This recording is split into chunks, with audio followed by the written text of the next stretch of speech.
ஒரு ஒளியில இருந்து நேற்று எங்கட ஊருக்கு ஓட்டமாடி போயிருக்காரு, பைசிக்கல்ல போயிருக்காரு அவரு.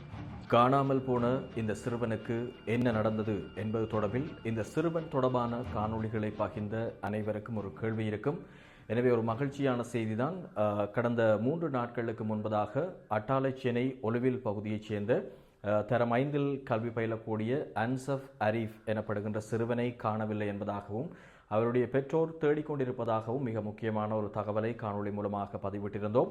எனவே அந்த காணொளிக்கு அநேக மாணவர்கள் ஆதரவு தந்திருந்தார்கள். கிட்டத்தட்ட 1000க்கு மேற்பட்டவர்கள், நான் நினைக்கின்றேன் 5000க்கு மேற்பட்டவர்கள் அந்த காணொளியை பகிர்ந்திருந்தார்கள். அந்த சிறுவனை தங்களுடைய குடும்ப உறவாக கருதி அநேக மாணவர்கள் பகிர்ந்திருந்த நிலைமையில் அனைவருக்கும் தற்போது ஒரு வெற்றியான ஒரு மகிழ்ச்சியான செய்தி கிடைத்திருக்கின்றது. அதன்படி குறித்த அந்த சிறுவன் யார் மூலமாகவும் கடத்தப்படவில்லை, காணாமலாக்கப்படவில்லை. மாறாக அவரே ஓட்டமாவடியில் இருக்கக்கூடிய தன்னுடைய அம்மம்மா வீட்டுக்கு துவிச்சக்கர வண்டி மூலமாக பயணம் செய்திருக்கக்கூடிய நிலைமையில் தான் அவர் காணாமல் போயிருந்தார் என்பது தொடர்பான விடயங்கள் வெளியாகியிருந்தன. பின்னர் அவர் கண்டுபிடிக்கப்பட்டிருக்கிறார்.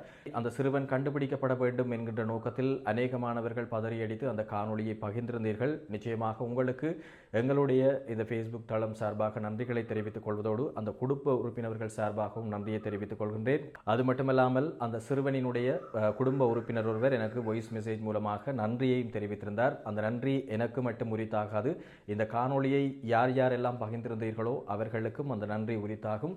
எனவே இந்த காணொளியை மீண்டும் உங்களுடைய சமூக ஊடகங்களுக்கு பகிர்ந்து கொள்ளுங்கள். என்று சொல்லி சொன்னால் அந்த சிறுவன் கிடைத்து விட்டாரா இல்லையா என்று சொல்லி பலருக்கும் கேள்விகள் இருக்கும். எனவே இந்த செய்தியை அறிகின்ற போது அவர்களுக்கும் ஒரு சந்தோஷமான ஒரு திருப்தியான செய்தி கிடைக்கும். எனவே முடிந்தளவு காணொளியை பகிர்ந்திருந்தீர்கள் என்று சொல்லி சொன்னால் உங்களுடைய சமூக ஊடகங்களுக்கும் பகிர்ந்து கொள்ளுங்கள். அதே போல அவருடைய உறவினர் எனக்கு அனுப்பிய அந்த வாய்ஸ் மெசேஜையும் நீங்கள் இங்கே பார்க்கக்கூடியதாக இருக்கும்.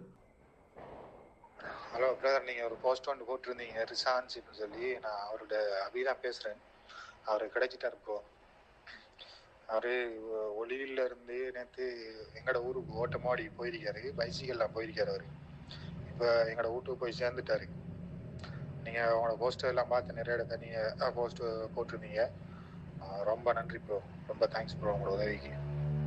எனவே இந்த நன்றி நிச்சயமாக எனக்கு மட்டும் சேராது, உங்களையும் சாரும். யாரெல்லாம் இந்த காணொளிகளை பகிர்ந்து கொண்டீர்களோ உங்கள் அனைவருக்கும் சாரும். மிக்க நன்றி உறவுகளே.